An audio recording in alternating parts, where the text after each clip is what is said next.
オブスタッフヒロです。いつも本当にありがとうございます。今日は太陽の煎茶夏の収穫の現場に来てます。そしてこのビデオは茶畑の製茶風景、製茶工場で煎茶の製造工程、そして、私たちスタッフからおすすめのお茶の入れ方をご紹介させていただきたいと思います。最後まで見てね。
はい、ではこちらのお茶、今日はですね太陽の煎茶夏を紹介していきたいと思います。はい、茶葉がですねこちらになります。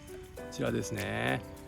これが、2番茶をですね夏に収穫した2番茶なんですけれど、こちらの露地物になります。これをですね荒茶で、しかも火入れなしで届けるという茶農家しかもう決して飲むことができないお茶ですね。こちらの方を今日はご紹介したいと思います。で今日はですね夏は海ということで長崎の海の方に来ております。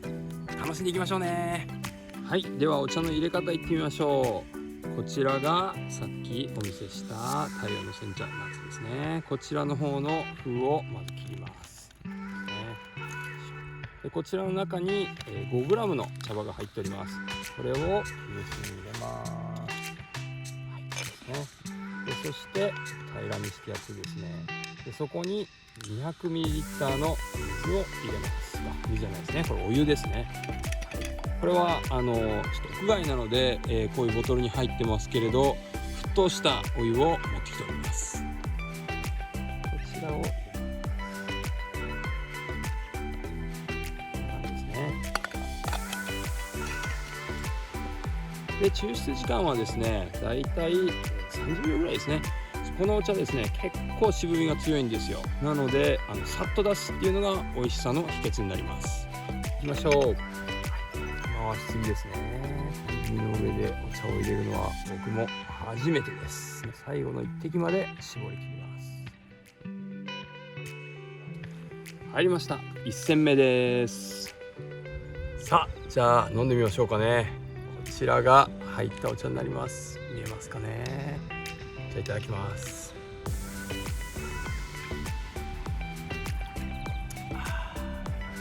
美味しいですね。まずですねもう少し青臭いぐらい、なんていうんですかね、もう青春っていう感じなんですけれど、このお茶の旨味の一つはですね少し青臭いぐらいの香りがするんですけれど、その口の中に含んだらですね次に煎茶の香りがふわーっと広がってきて、そして渋みが出てくるっていう感じですね。それも爽やかな渋みでですね、その後に来る甘みとこう相まってずっと口の中にいるっていう感じです。これがもう火入れしてないお茶の香りっていう感じなんですけれど、こういう味をですね感じさせてくれるお茶っていうのは本当に少ないんですよね。これが本当に太陽の煎茶夏の特徴です。入れる時の入れる時に特に気をつけないといけないポイントとしては、まずですねあまり長い時間抽出しないっていうことですね。そうするととっても渋くなったり、ちょっと青臭さが強くなったりします。なのでこの爽やかな青臭さっていうところ、この青春そのものって感じなんですけれど、これを味わうためにはさっと入れる、これがもうとても大事です。で1戦目はだいたい30秒ぐらい抽出で、2戦目は同じ100度のお湯を使ってだいたい45秒で、そして3戦目は1分ぐらいって感じですね。こう入れるととっても美味しく入ります。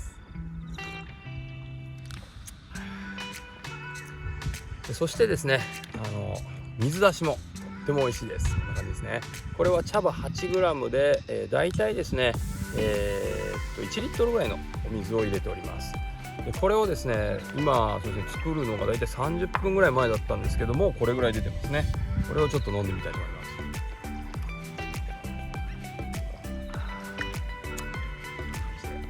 色はねこんな感じですね。見えますかね、こんな感じですね。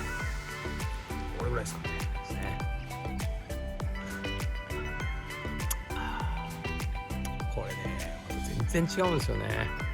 煎茶っぽさがより強く出るんですね。お湯で出すとこの青春な感じで、それからお水で出すともっと煎茶らしい渋みがあるって感じです。はい、太陽の煎茶夏、ぜひ楽しんでみてください。